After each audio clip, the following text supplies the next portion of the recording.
Today's speaker is Reverend Masanari Yamagishi, Kamuela Hongwanji Mission. His topic is relationship between Shakyamuni Buddha and Amida Buddha. And once again, please remember to mute your microphone when you are not speaking. And also, this online seminar is recorded. So, Reverend Yamagishi, please go ahead. お願いします。Okay, thank you so much, Reverend Kawagoe. Good morning, everyone. Aloha kako. So, thank you for joining us today. First of all, let me express my gratitude to all of you for this opportunity to give my class today. Excuse me. I appreciate you coming to this seminar. And also, I worry about the situation that the infection of the COVID-19 and the Delta variant is spreading in Hawaii at a high speed recently. So I hope you are all safe and healthy. So today, the Hawaii District Ministers Association presents an online monthly Buddhist seminar. Today is the second class. I am happy to be here today. So today's class title is Relationship between Amida Buddha and Shakyamuni Buddha. So let me share my computer screen from now. It's okay. Can you see everyone? Okay. Thank you. And firstly, let me introduce Shakyamuni Buddha. So Shakyamuni Buddha used to be named as Gautama Siddhartha, who was born in India about 2,500 years ago as the prince of a kingdom. Although he spent a life of luxury during his childhood, he was often troubled about a life of happiness or unhappiness.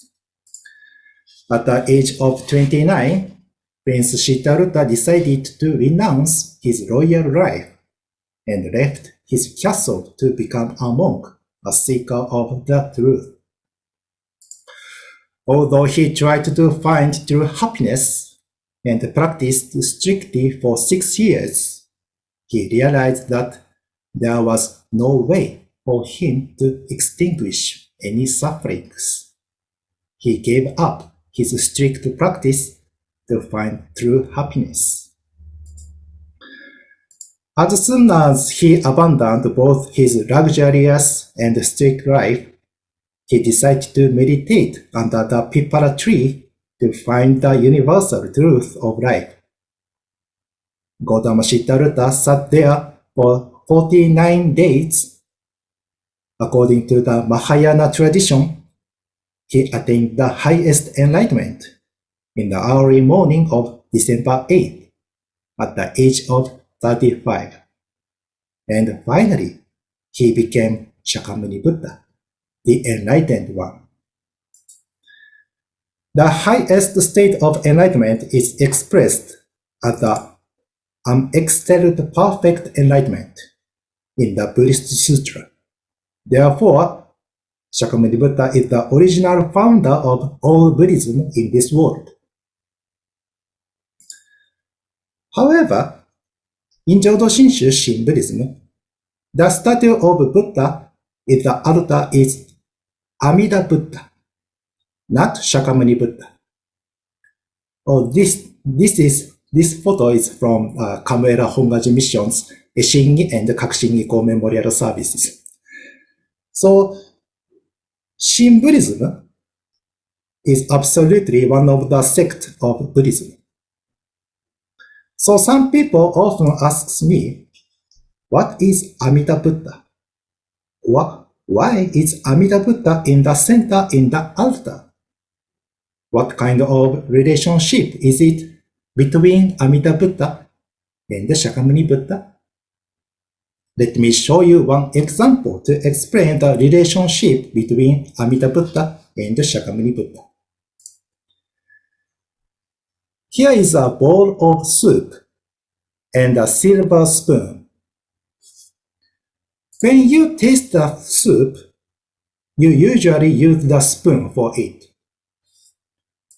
You are able to taste the soup itself by using the spoon. But you don't taste the spoon itself. This spoon is just a tool for letting you taste the soup. It is similar with the relationship between Amida Buddha and Shakyamuni Buddha. As this silver spoon carries the soup to your mouth, Shakyamuni Buddha's enlightenment towards Amida Buddha's wisdom and compassion to you. Shakyamuni Buddha reveals Amida Buddha's heart and mind to you by showing us his words. We are able to see the Buddha and the Dharma through Shakyamuni Buddha's teaching. I think Shakyamuni Buddha is the first discoverer or introducer of Buddhism in this world, not the creator. Shakyamuni Buddha was born in this world, performed strict practices, attained awakening, and became the Buddha. Then he spread the Dharma and passed away at the age of 80. It is clear that Shakyamuni Buddha was born as a historical person, just like us. However, we must remember that he attained awakening and became a Buddha in this life, in this world. His physical form is known as transformed body. In the larger sutra, Shakyamuni Buddha tells us the following. Now, I have expounded this sutra for all sentient beings, and have enabled you to see the Buddha of immeasurable life and everything in his land. If you have questions about what to do, you should ask me now, so that you may not give rise to further doubt after I have entered nirvana. It is difficult to encounter and difficult to behold a Tathagata who has appeared in this world. It is difficult to meet and difficult to hear the teaching of the Buddhas. It is difficult to hear the excellent teaching of the Bodhisattvas, the Paramitas. It is also difficult to meet a true teacher, hear the teaching, and put it into practice. However, the most difficult of all difficulties is to hear this sutra and accept it with the entrusting heart. Nothing surpasses this difficulty. Therefore, I have thus presented the Dharma, thus preached it, and thus taught it. You should accept it in trust and practice in accord with it. So Shakyamuni Buddha clearly proclaimed that he appeared in this world not to create all the Dharma by himself, but to introduce Amida Buddha to us. He is the first human beings who discovered the Buddha and the Dharma, and share them with the rest of us. Our founder of Shin Buddhism, Shinra Shonin, reveals the hymns of the Pure Land and his book, Jodo Shinshu, the following. Amida, who attained the Buddhahood in the infinity past, full of compassion for foolish beings of the five defilements, took the form of Shakyamuni Buddha and appeared in Gaia. Shakyamuni Tathagata appeared in this world solely to teach the ocean-like primal vow of Amida. We an ocean of beings in an every age of 5 defilements, should entrust ourselves to the Tathagata's words of truth. So in Jodo Shinshu, Amida Buddha symbolizes the timeless, unending power of wisdom and compassion operating throughout the universe. Amida means immeasurable life and inconceivable light. Light is the symbol of supreme wisdom, and life is the symbol of infinity compassion. Infinity means all-embracing. Amida Buddha completes the enlightenment of sentient beings. We are not able to complete our own enlightenment because we are tainted by egocentricity and selfishness. Therefore, human beings should come to a realization of their limited mind and awaken to the wisdom and compassion of Amida Buddha. So here, I have one request for you today. So I want you to have a home altar or obutsudan at your house. If you don't have an altar yet, I hope you will get one soon. If you already have one, please clean up your home altar and offer some new flowers for it. It is very important for us to have a home altar or obutsudan at our house. The reason why I strongly hope that you take good care of your home altar is that the obutsudan symbolizes the parent and makes you awaken to the idea that Amida Buddha always embraces you and your family and your ancestors at your home. Your ancestors had maintained it carefully in their daily lives through generations. When I was on the mainland, I found a small handmade home altar in a temple. This is a picture of the home altar. The original owner was a first-generation Japanese American. I don't know his or her name. This obutsudan is not so fancy and is very old, actually. But it is beautiful to me. I understand right away how it must have been an important treasure for the original owner. They must have always cleaned that home altar. After I saw it, I remember that a home altar has an important point in our Shin Buddhist daily life. According to Jodo Shinshu history, their parents and grandparents were the first-generation Japanese immigrants in Hawaii.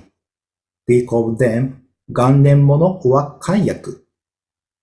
They worked hard from early morning through late into evening in the sugarcane or pineapple plantations. They didn't have any extra time to relax. However, they never forgot to pay deep respect to Amida Buddha. For example, when they woke up in the early morning, first they recited the Nembutsu in front of the home altar and then started to prepare their breakfast and go to work. When they cooked rice, they always offered it to the obutsudan before they ate. When they got gifts from others, they offered them to the home altar. When I was young, I didn't like the morning chanting or saji at my home temple every morning. The chant was long and I was sleepy in the early morning. I asked my family one day, "Why do we have to chant so early in the morning?" They said to me, You can see Amida Buddha is there in the center of the altar, right? Amida Buddha is here and always with us, right? We have to have a thankful mind to Amida Buddha at the beginning of that day.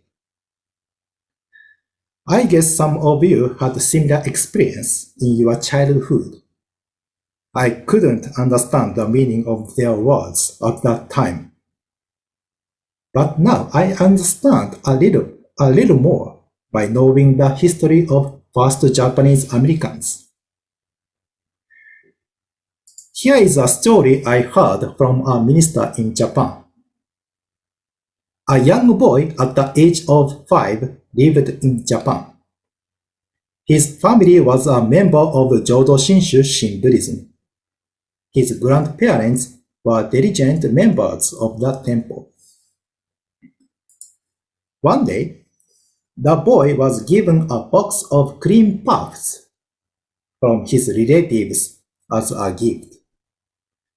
There were 5 pieces of cream puffs in the box.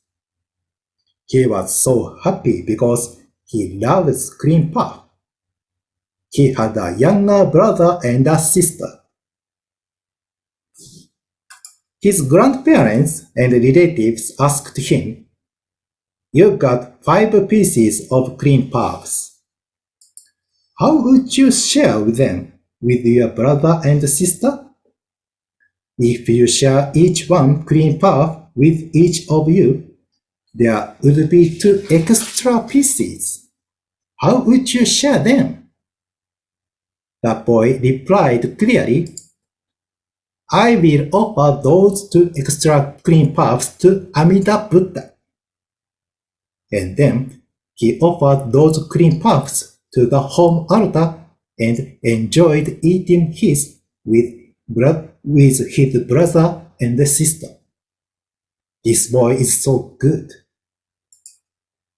His grandparents takes care of the home altar and told him to keep his mind to be thankful with Amida Buddha at the home altar all the time.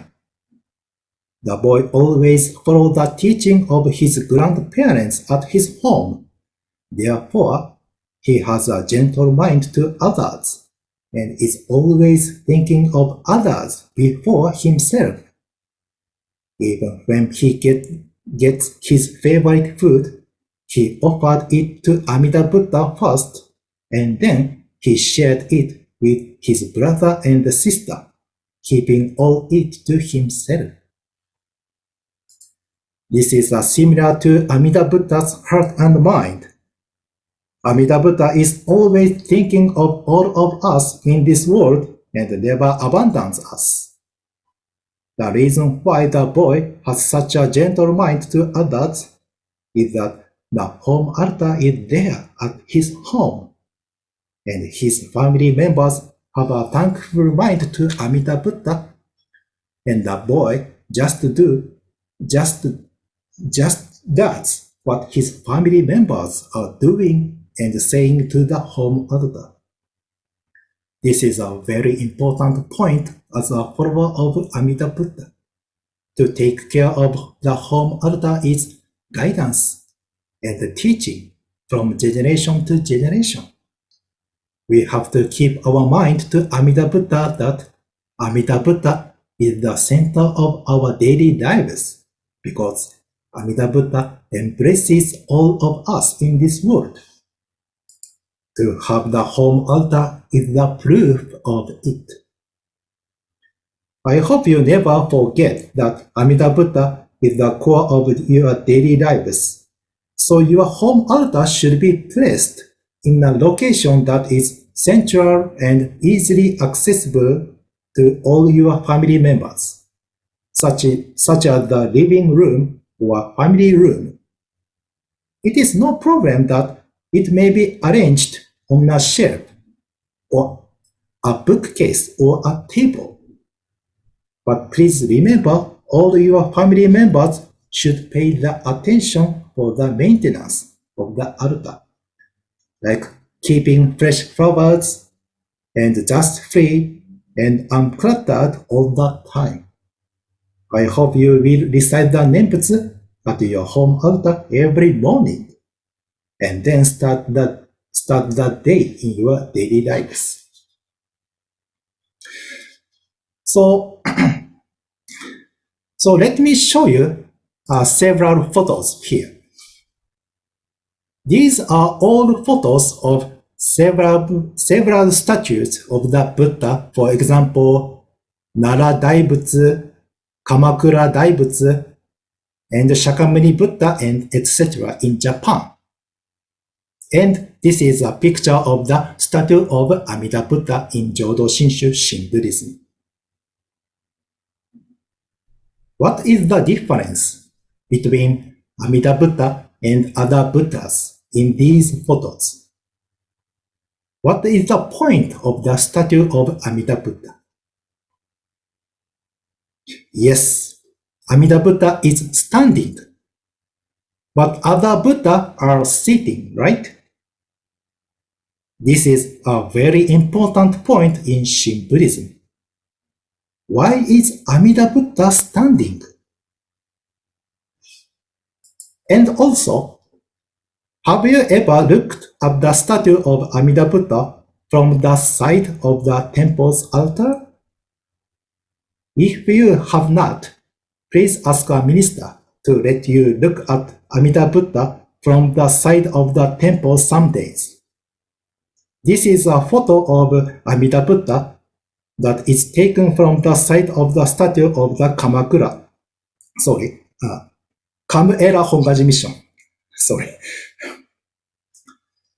Amida Buddha is standing and leaning forward a little bit, just before stepping up to us. This is one of the most important points of the teaching of Jodo Shinshu Shin Buddhism. As I said earlier, Amida Buddha is the Buddha of inconceivable light and immeasurable life. Light is the symbol of supreme wisdom, and life is the symbol of infinity compassion. Amida Buddha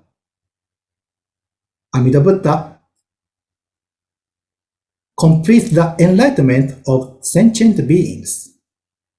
We are not able to complete our own enlightenment because we are tainted by egocentricity and selfishness.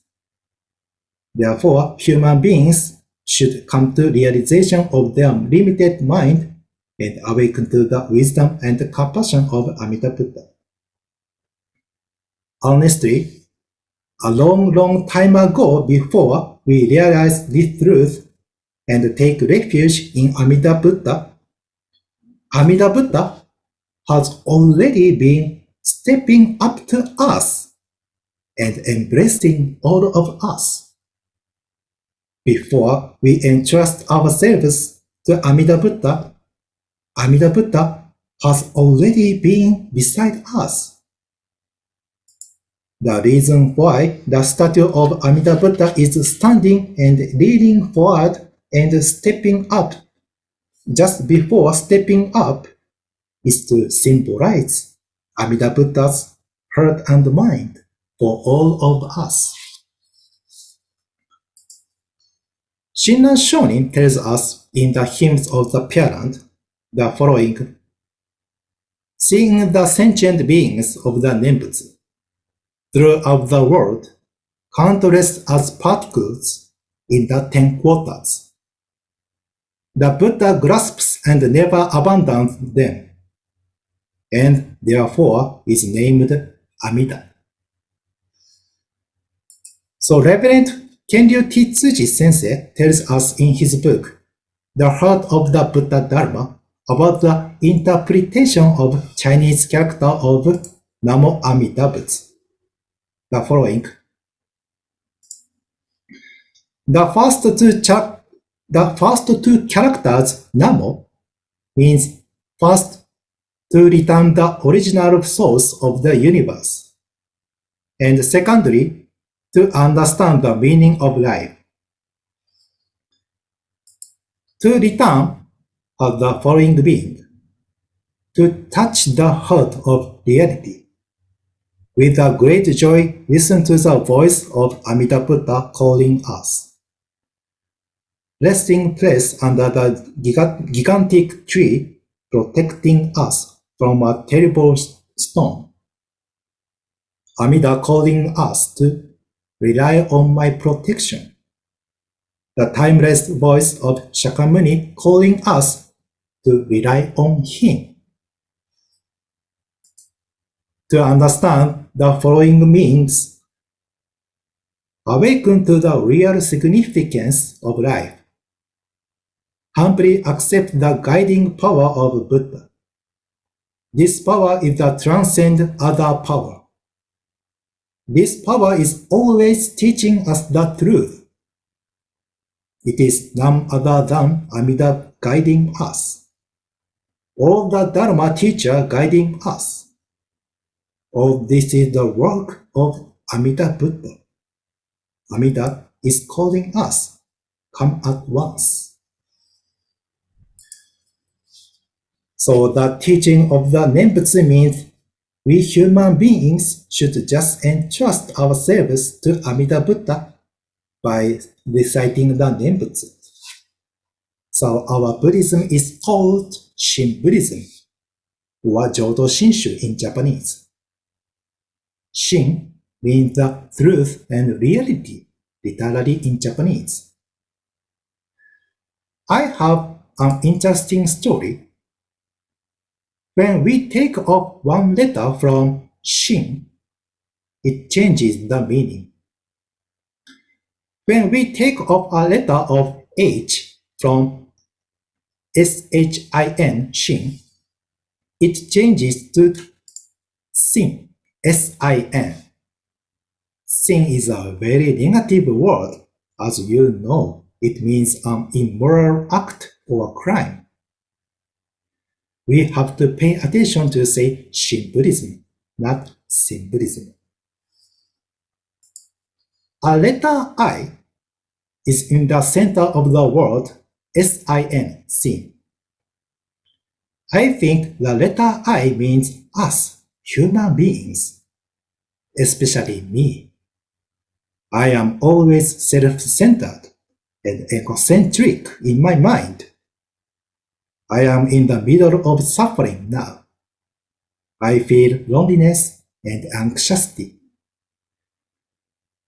But when I listen to the teaching of the Nembutsu, I realize Buddha is always beside me in my mind.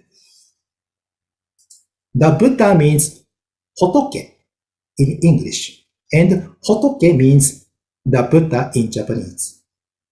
So, if you put a letter H next to I in the word sin, the word sin changes to Shin, S-H-I-N, Shin. As I said, Shin is a truth and reality, Shin Buddhism, Jodo Shinshu. The word Shin means that the Buddha always beside you, and let your mind change to the mind to listen to the teaching of the Nembutsu. This is a calling of Amida Buddha, Namo Amida Butsu. So here is one old story of a Japanese immigrant. Mrs. Fude Nakatsu, who was born in Wakayama Prefecture in Japan. She got married to Yasutaro Nakatsu in Canada in 1916 when she was 26 years old. She remembered her mother's last words at the time of her departure from Japan. Her mother said to Fude, I will send you off from home, but when you miss your father and mother, please recite Namo Amida Butsu. So Namo Amida Butsu means I take refuge in the great compassion and wisdom of Amida Buddha. Shinran Shonin reminds us that we are always embraced by the great compassion and wisdom of Amida Buddha, even though we are living through hardship and loneliness. All human beings are the subject of Amida Buddha's concern, just as parents are concerned about their children. It means that Amida Buddha is always beside you and embraces you, like as the word Shin. So finally, Shinran Shonin rejoiced in his writing the following: when I carefully consider the primal vow which Amida Buddha brought forth, I found that it was only for me, Shinran alone. How gracious is the primal vow of Amida Buddha, who resolved to lead me to enlightenment. He taught us that the true way to enlightenment is the way of the Nembutsu Namo Amida Butsu. Amida Buddha is always extending his great compassion and wisdom to all people. This is a function of the primal vow of Amida Buddha. The primal vow assures us to be saved equally and that all beings will be led to enlightenment and awakening to the great compassionate heart of Amida Buddha. Shinran Shonin emphasizes that the primal vow of Amida Buddha does not discriminate against anyone because of their social or physical conditions or lifestyle. As I said earlier, Shakyamuni Buddha clearly proclaimed that he appeared in this world not to create all the Dharma by himself, but to introduce Amida Buddha to us. This is a relationship of Amida Buddha and Shakyamuni Buddha. So thank you so much for listening to my class. So let's conclude this class. Okay. And thank you so much, everyone. Thank you. Okay, thank you, Reverend Yamagishi, for your interesting presentation. Now we move to the question and answer. If you have any questions, please unmute yourself before speaking. Yeah, if you like. Go ahead. Oh, no. I just enjoyed your cartoon, like the way you did your presentation and showing the relationship between Shakyamuni and the Buddha. So it was very nice to see something like that, to see the picture and kind of reflected that, to see something like that presented. I enjoyed it, and to make understanding the connection between the two. So I appreciated that. Thank you very much. Thank you so much too. Understand. Yeah, you're welcome. You are very welcome. Thank you so much too.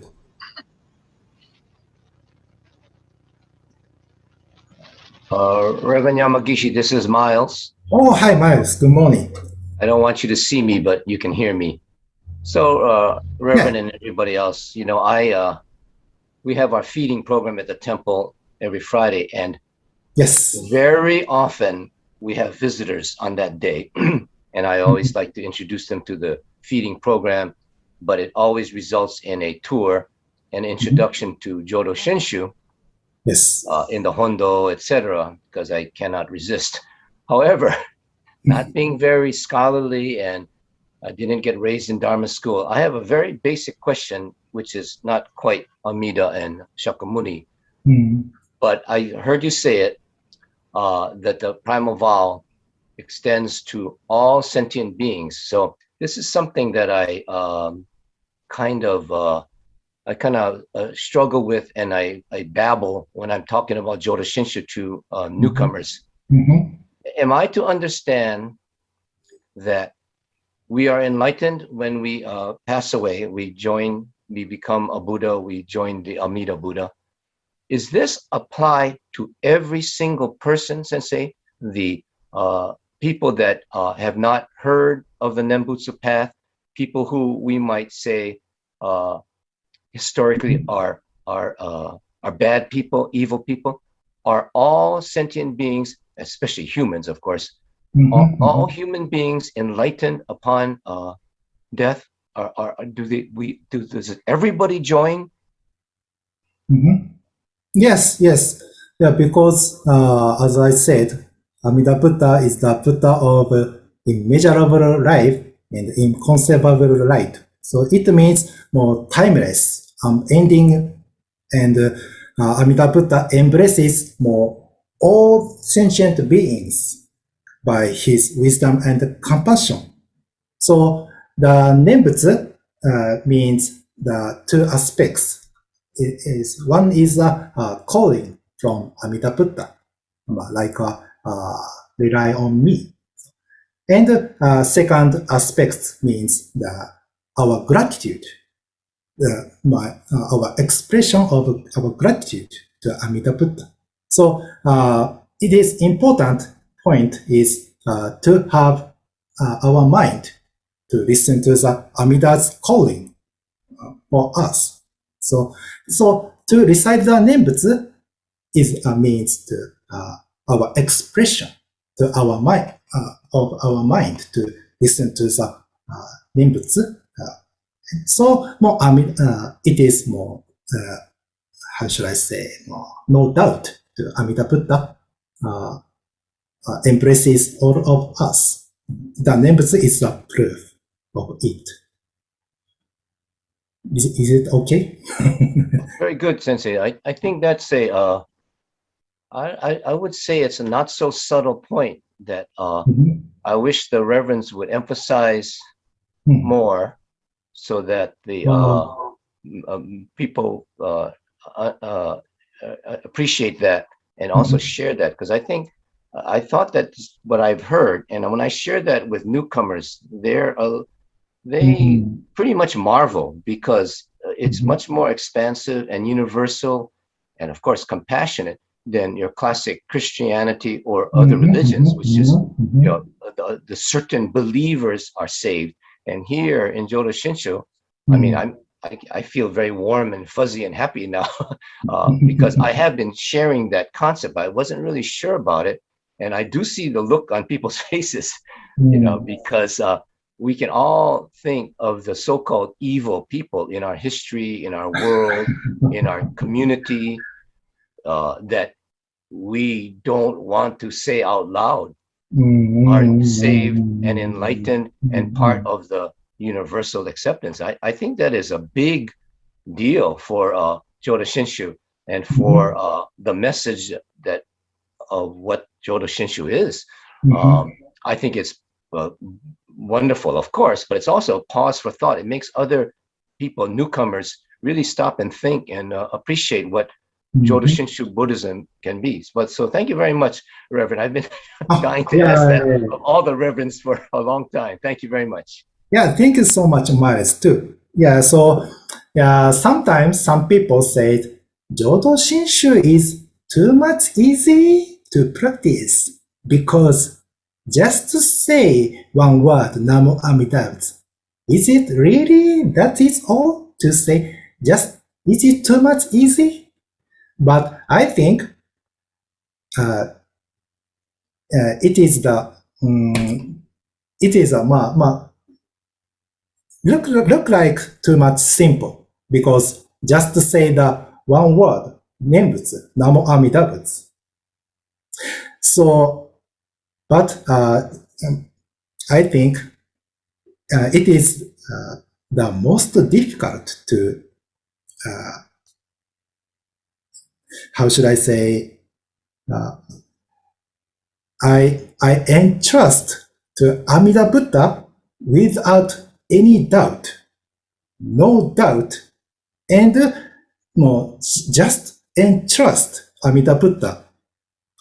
It is looks like simple, but it is difficult to our mind to let our mind and our body to entrust to more completely to Amida Buddha, fully or completely. Sorry, my poor English. So just a little bit in our mind, just a little bit have, is it really? Is it just only, is it really to recite the Nembutsu? Just a little bit in our mind. So it is difficult to let our mind and our body to entrust to Amida Buddha full of mind, So some people say Jodo Shinshu is too simple because to say the Nembutsu. But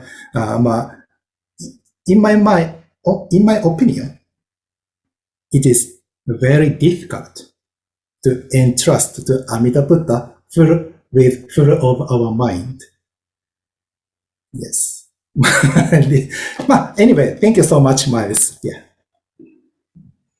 Well, I can see some ministers are also attending this class. So how about ministers? Do you have any question to Reverend Yamagishi?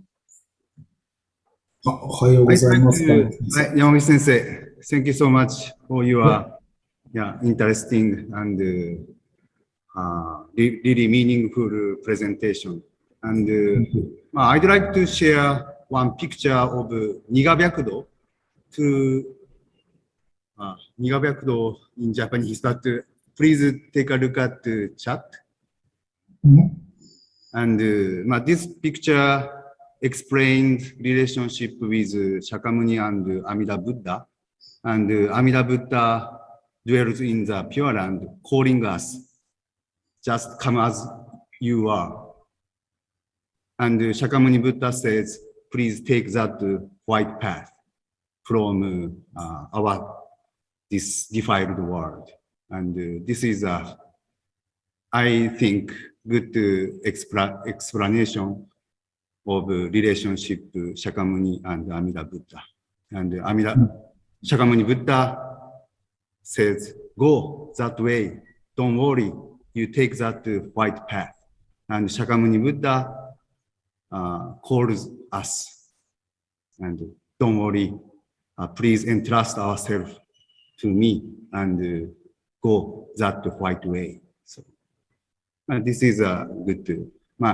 Your explanation also really good, and you introduced a lot of quotation of Shinran Shonin, and I really enjoyed your presentation. Thank you so much. Yeah, you are welcome. Thank you so much too, Kamuro Sensei. Yes. And yeah, I wondered, I should show Nigabyakudo's picture like this. But yeah, it is a good picture to explain relationship between Amida Buddha and Shakyamuni Buddha, as Reverend Kamuro said. So, but all in Chinese character. So, near future, I wish I will try to entrust to translate this picture from Chinese character to English. Thank you so much, Kamuro Sensei. Thank you. じゃあ、川越先生、can I ask one question? Yes, please, Reverend Tomioka. Thank you so much, Yamagishi Sensei, for your lecture. I do appreciate. So one question is, you shared the picture or importance of having an obutsudan, home altar. And then when I was in Japan, every day, I do have a chanting, which, sorry, I didn't like it, too long and so sleepy. But my mother offered one rice to the home altar obutsudan. But when I came to Hawaii Betsuin, or even here, Puna Hongwanji, we offer 2 rice. Does that mean any reason showing like, how come 2? 2 means like we offer Amida Buddha and then Shakyamuni Buddha, or do we see 2 Buddhas are different? Or when we see Amida Buddha, we see Shakyamuni Buddha. Do you have any idea or comments why 2 rice? And what is your comments? I do appreciate. it's interesting question. So, usually only one, steam rice we offer. We offer it to home altar. But in Hawaii, 2 rices to home altar. I have never heard it. I didn't know that. それat the temple, sorry, at the temple, we offer at the 2 temple. rice, sorry, yeah. Like Hawaii Betsuin, when I was there, 2 rice. Yes, Even yes, Puna, yes. 2 rice. So any,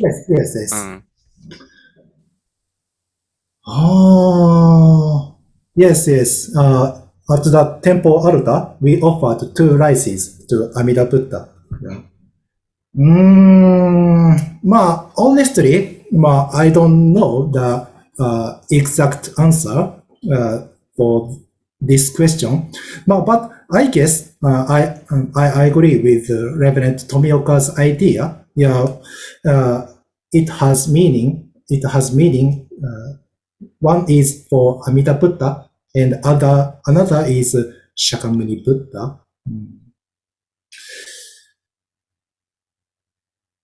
I will try to find exact answer why we should offer 2 rices to Amida Buddha. So, thank you so much, Reverend Tomioka Sensei. So, I'm sorry, so I couldn't answer your thank you. question exactly. So just about what I feel is, or I say is our object or reverence is Amida Buddha, but we also appreciate Shakyamuni Buddha who revealed the Namo Amida Buddha to me. So like it's not like we ignore or forget about Shakyamuni Buddha. Because of Shakyamuni Buddha, I'm receiving Namo Amida Buddha. So although the central object of reverence is Namo Amida Buddha ですね。Okay, thank you, Sensei. Appreciate. ありがとうございます。Thank you. You are very welcome. Thank you so much too. I wonder if you could add a little bit of clarity on, the difference between going to the promised land and getting back into the cycle of samsara again. And I think that goes back to the question of, if it applies to people who are not Buddhist. I think there's a difference between people who are eligible. I think that the point is everybody is eligible, but there is a certain path. You need a little bit of understanding.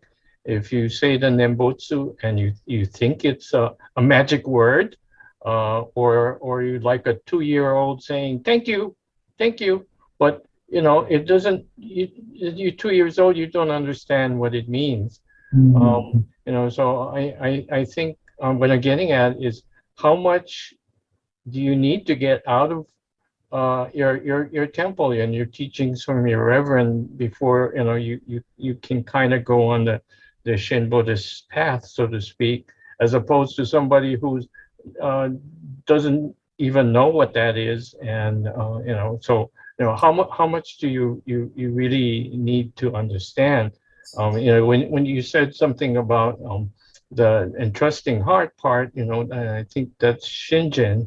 But do you have to get there? How do you get to the promised land, or how much exposure do you need? Do you need at least an awareness of those things? Otherwise, you get recycled back, and into things. So I wonder if you could comment on that. Thank you. Yeah. Thank you too. It's a good question. So, in my opinion, when we recite the Nembutsu, logically thinking, our brain works to say our words. Something like good morning, aloha, thank you, goodbye.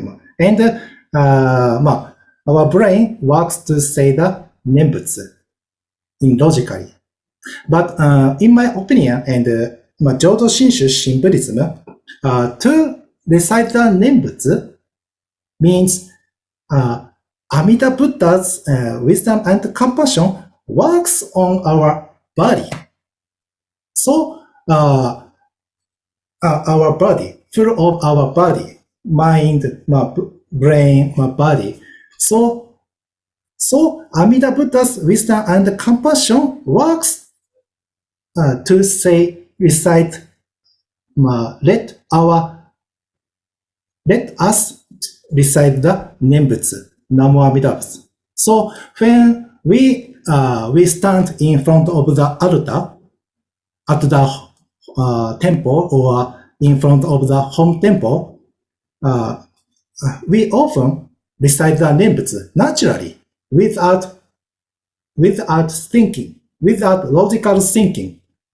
So naturally saying Namo Amida Butsu, right? Sometimes I hope so. So I think it is a proof to Amida Buddha's wisdom and compassion works on our body and brain, mind more. And let me recite the Nembutsu without logical thinking. So, does it make sense?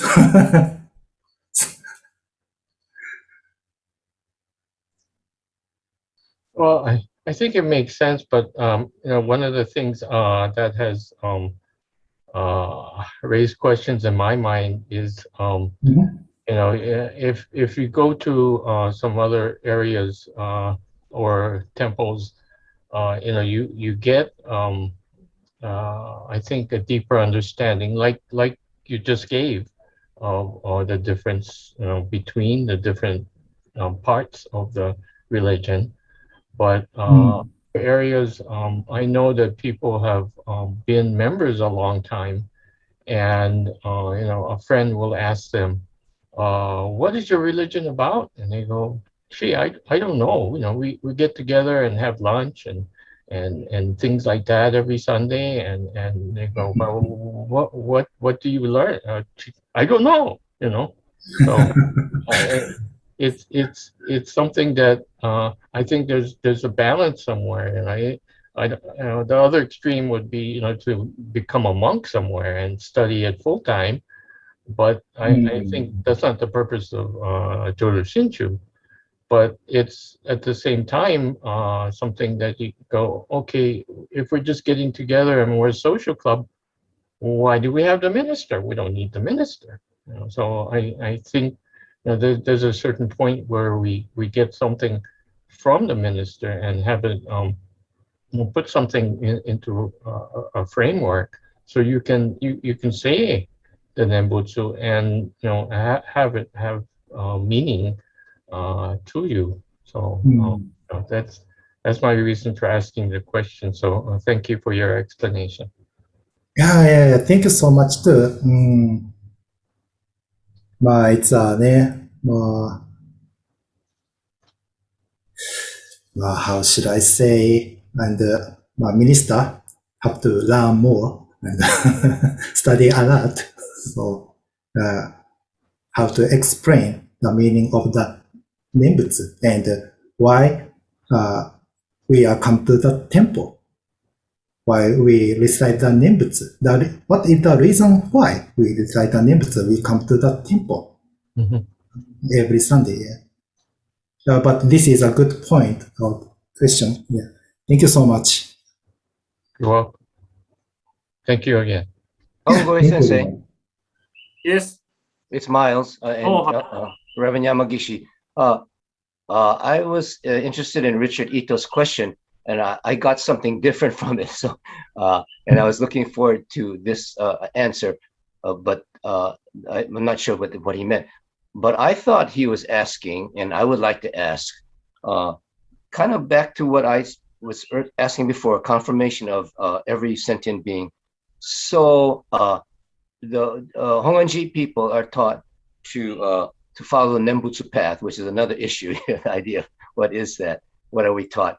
But I thought Richard was asking, what's the difference between us being good Hongwanji people and good Jodo Shinshu Buddhists and understand the Nembutsu path and reciting Nembutsu as a reminder, and the other Buddhists and the other people who don't do that, or never even heard the message. As when I was a Christian, they were told, "But what about the people that are in Africa that never hear the gospel?" And again, so I get it's a kind of my same question, but I thought, which is what I thought Richard was getting to. What is the difference between the good followers of the Nembutsu path and other people? We're all one, and we all will pass into the next existence, next version of existence as enlightened and part of the universe and part of the universe of Buddha. Is that correct? Whether we follow the Nembutsu path or not?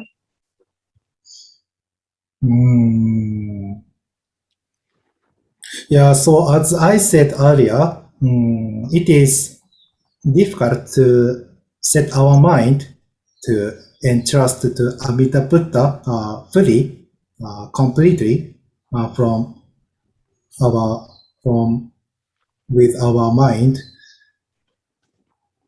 So yeah, so clearly difficult, different point with other religion and Shintoism. Could I throw this comment in and see if it maybe helps or makes things worse? The other thing I've heard is that there are many paths to the same goal. So whether you're in a Tibetan monastery or Shin Buddhist in Hawaii or New York, you could ultimately end up in the same place. And I don't know how far that extends to if you're a Christian or an atheist or something. But I think the other recycling for the longer term is to go back into the cycle of samsara. So that's another way of doing it, but that's a longer route. So I don't know how that fits in the picture, but maybe that can help clarify. Can I share something? Sure, please. Sensei, is it okay? Oh yes, go ahead. Sure. Yes, yeah, please go ahead. I was just thinking that if you remember who Shinran was preaching to, the people were not educated, they were not literate. So perhaps the key word is in entrusting. If they're suffering, they're not living in the best of times. So perhaps the key is in the word entrusting. When you entrust, you don't think about anything else except entrusting. You don't doubt, you don't question. But ironically, as you get educated, when you read a lot more and you find out more, that's when you have that kind of mind. And so all the more so, it's more difficult for you to entrust. So when you were reading one part of that, the word difficult comes out so many times.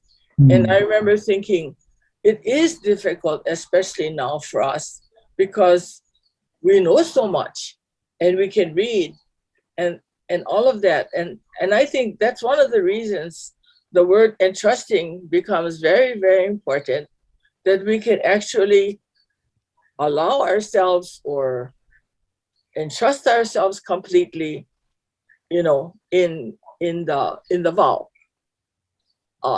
For myself, that's the way I try to look at it, because otherwise I think I would have difficulty understanding the concept of all of this. But the complete entrusting means you don't have to think about it. And at my age right now, I'm happy not to have to think. That's all. Yeah, thank you so much. Yes, Sure. it's a Nembutsu. Yeah, how should I say?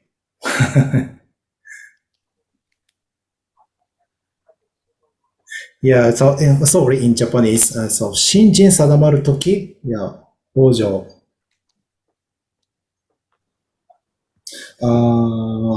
Sorry. Sorry, I don't have a book here. So, Well, anyway, yeah, as you said, yeah, it's difficult to entrust our mind to Amida Buddha. Yeah, so set our mind to entrust Amida Buddha. We call it Shinjin in Japanese. Shinjin means the settle our mind to Amida Buddha.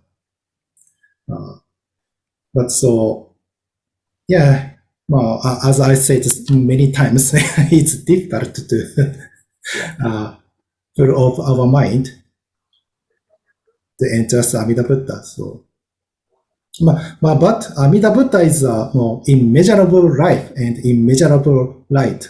So, Amida Buddha embraces all human beings in this world. So, so when they recite the Nembutsu, Namo Amida Butsu to Amida Buddha, it is already embraced by Amida Buddha and saved by Amida Buddha to be born in the Pure Land.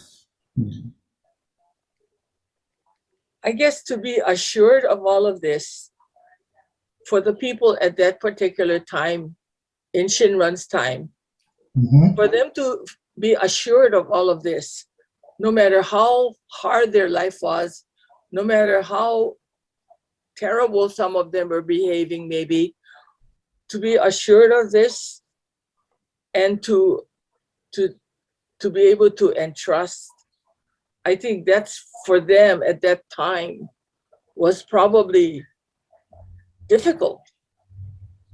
Yes. And it's a different kind of difficulty for us now because we can read and we can write and, all of that. So I think the idea of difficulty at that time and now is not the same kind of difficulty, but it's still difficult. And I think it's difficult for people. The more they need to question, that's the difficulty. I stopped. Yeah. Thank you so much. Yeah. Oh, entrusting. I think the central part of it is not so much in having an entrusting mind, but developing an entrusting heart. I see there's, it has to come from within yourself. And let's see, I think it's a different, not feeling, but a different aspect of your being is not just your thinking, but your feeling. And I think that, Buddhism is about having an entrusting heart to entrust to, when you think about wisdom and compassion, compassion definitely comes out of your heart and how you feel, and wisdom comes from your mind, but it's also, I think it kind of has to come from your entire being.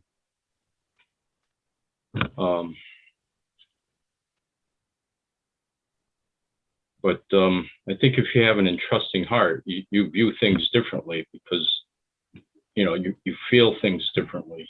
And that's what I think, infinite wisdom and compassion is all about, or that's a big part of it. For me, it is anyway.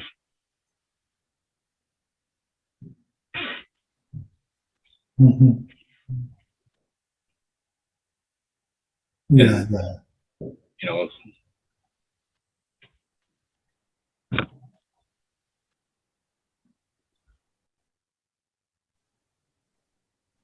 Yes, so,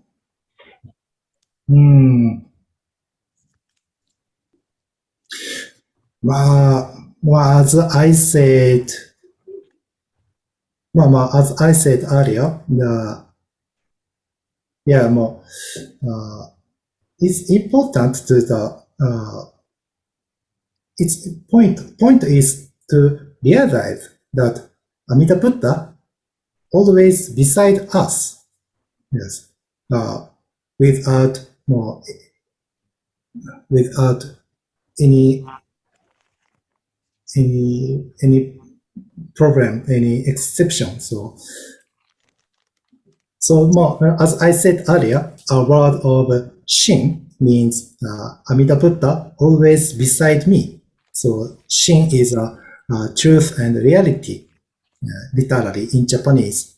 So to recite the Nembutsu, Namo Amida Butsu, means we realize that this truth, that Amida Buddha always beside us all the time. So it is the meaning of the Nembutsu, Namo Amida Butsu. Yes.